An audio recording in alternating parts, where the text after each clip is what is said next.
Hello viewers, welcome back to my channel Legal Decipher. In the previous video, we had talked about chapter 23 of the Code of Criminal Procedure 1973. If you have not seen that video, you can go and check it. The link is in the description below. Today, we are going to talk about chapter 24 of the Code of Criminal Procedure. We'll go through the chapter and try to understand how the Criminal Procedure Code is followed and how the criminal codes work. So if you are new here, you can like and subscribe to my channel so you can get the video notifications. So let's get started.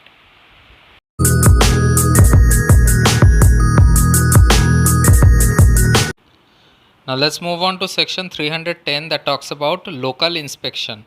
So any judge or magistrate may, at any stage of any inquiry, trial or other proceedings, and after giving due notice to the parties, visit and inspect any place in which an offence is alleged to have been committed, or a place which is in his opinion necessary to view for the purpose of properly appreciating the evidence given in such inquiry or trial. So, a magistrate or a judge at any stage of the inquiry, trial or proceedings give due notice to both the parties and visit and inspect.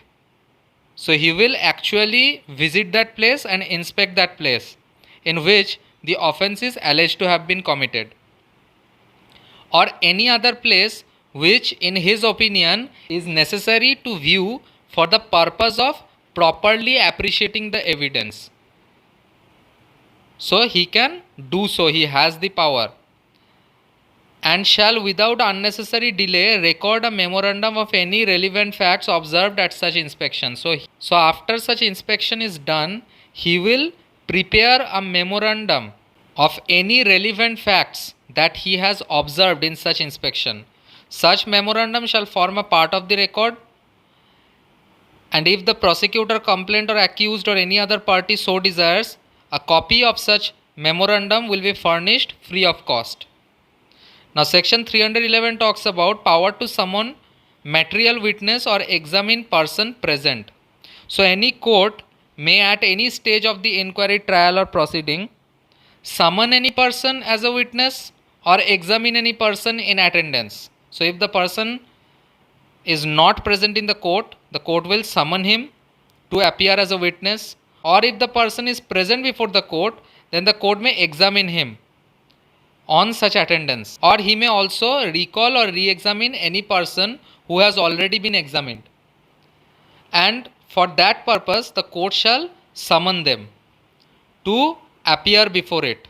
Now let's move on to section 311A. It talks about power of magistrate to order person to give specimen, signatures or handwriting. So if the magistrate of the first class is satisfied that it is needed for the purposes of the investigation or proceedings that he is taking up, and it will be expedient to do so, then he will, including the accused person, so the accused person may also come into the purview of this section, he will give specimens of signature or handwriting, and the person so giving such signature or handwriting will be produced or attended before the court or any other place that is specified in such order, and he shall give his specimen, signature or handwriting, provided that no order shall be made under this section unless the person has at some time been arrested in connection with such investigation or proceedings. Now let's move on to section 312 that talks about expenses of complainants and witnesses.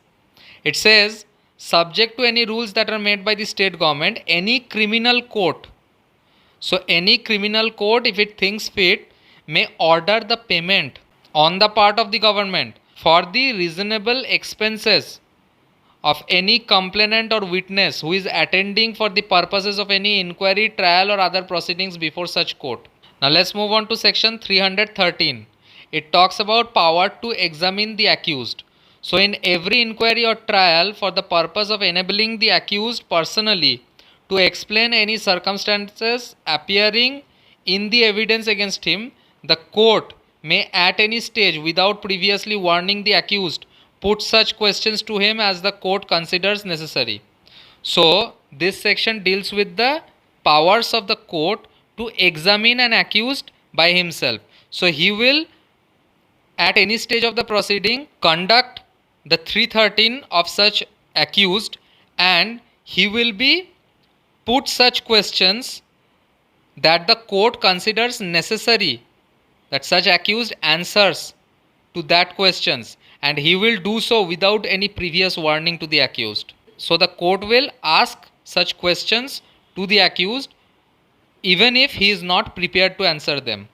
Now, the court shall, after the witnesses for the prosecution have been examined and before he is called for his defense, question him generally on the case. So, what does the court do is that before going into defense witness, he will produce the accused before himself and ask him questions directly relating to the case or generally relating to the case, and that will be his 313 statement. Now, provided that in the summons case where the court has dispensed with the personal attendance of the accused, it may also dispense with this examination under clause B. So in cases of summary trials where the accused is already dispensed with his personal attendance, the court may also dispense the 313 of such case.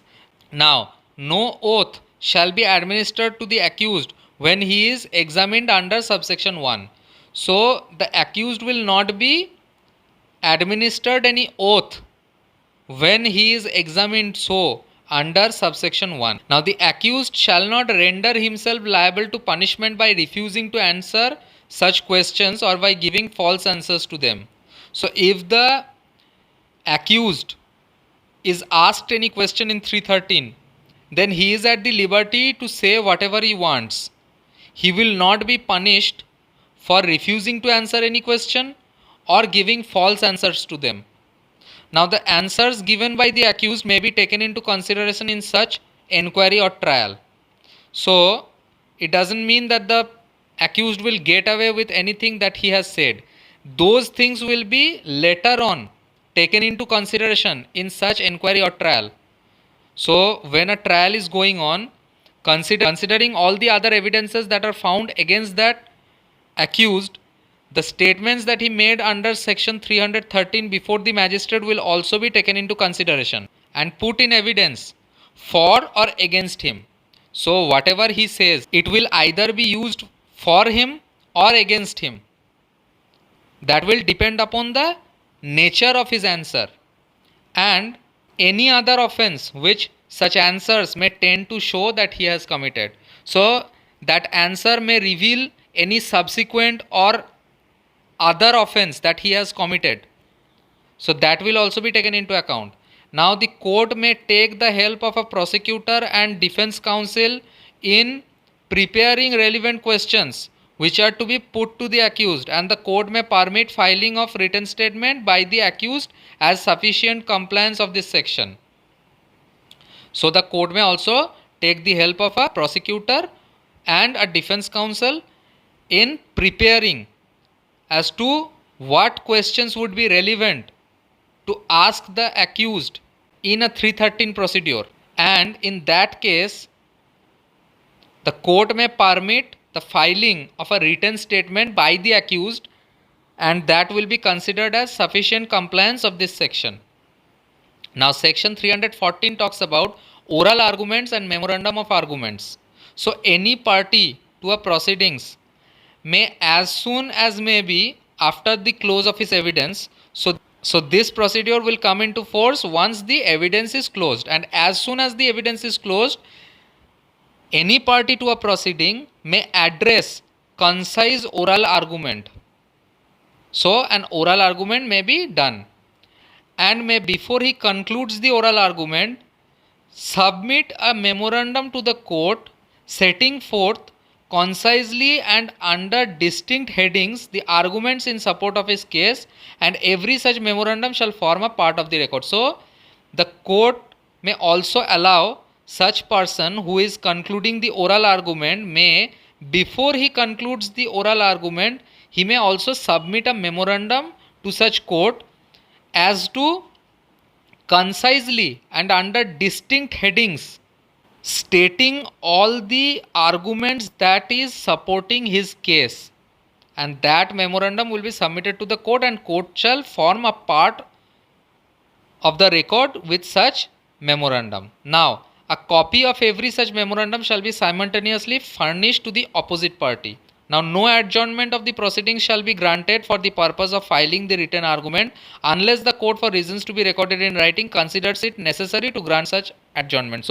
So for the purpose of filing the written argument, whether an adjournment is to be granted or not, that will be entirely the discretion of the court who is so allowing the adjournment. So subsection 4 says the court may, if it is the opinion of that court that the oral arguments are not concise or relevant, then it may regulate such argument.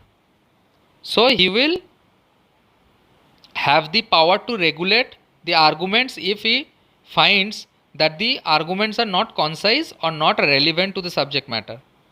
Now section 315 talks about accused person to be competent witness.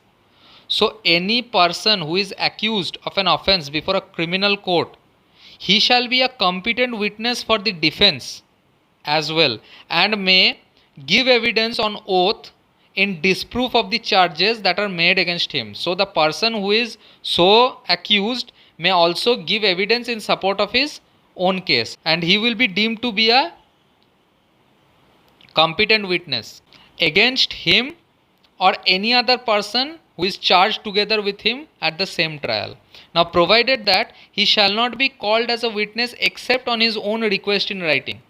So he will not be called as a witness in general.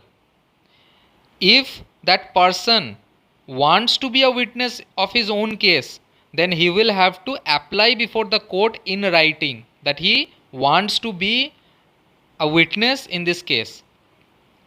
Now, his failure to give evidence shall not be made the subject of any comment by any of the parties or the court, or give rise to any presumption against himself or any person who is charged together with him on the same trial. So, if he fails to give evidence, say for example, he does not opt in to be examined as a witness in his own case, then that will not be considered as any presumption against him that he has committed that offence, and that is why he is not opting in to be a witness of his own case. That will not be presumed. Now, any person against whom proceedings are instituted in any criminal court under section 98 or section 107 or 108 or section 109 or 110 or under chapter 9 or under part B, part C, part D of chapter 10 may offer himself as a witness in such proceedings. So it basically says that under these chapters and these sections, whenever any person against whom the proceedings are instituted under these sections and these chapters, then he may offer himself as a witness in such proceedings. Now, provided that in proceedings under section 108, 109 or 110, the failure of such person to give evidence shall not be made the subject of any comment by any parties or the court to give rise to any presumption against him or any other person proceeded against together with him at the same enquiry. That is what we read in the previous subsection, that failure to give such evidence shall not rise any presumption that he has committed such offence. Now section 316 talks about no influence to be used to induce disclosure.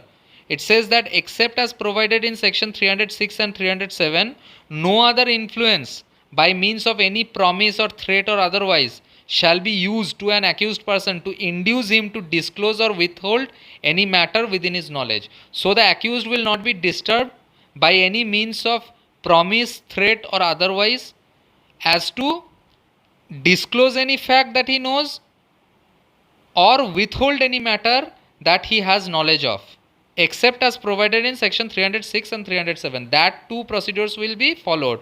Otherwise, he will not be disturbed by any means to give evidence or abstain from giving evidence. Now, section 317 talks about provisions for inquiries and trial being held in the absence of the accused in certain cases. So, what happens when the accused is not present and the evidence of the case is to be held? In that case, at any stage of the inquiry or trial, the judge or magistrate, if he is satisfied that there are reasons to be recorded, that the personal attendance of the accused before the court is not necessary for the interest of justice, or the accused persistently disturbs the proceeding in court, or the judge or magistrate may, if the accused is represented by a pleader, dispense with his attendance and proceed with such inquiry or trial in his absence. So either of the three reasons may be there for the non-appearance of the accused. What are they?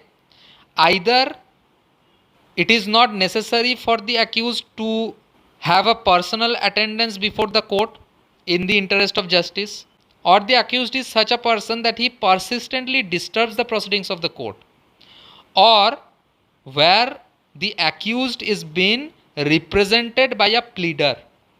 So in either of these three cases, if the court thinks fit, then he may dispense with the personal attendance of the accused and shall proceed with such inquiry or trial in his absence. Now, if the accused in any such case is not represented by a pleader, or if the judge or magistrate considers his personal attendance necessary, then he may record the reasons in writing and either adjourn the inquiry or trial, or order that such accused to be taken up or tried separately.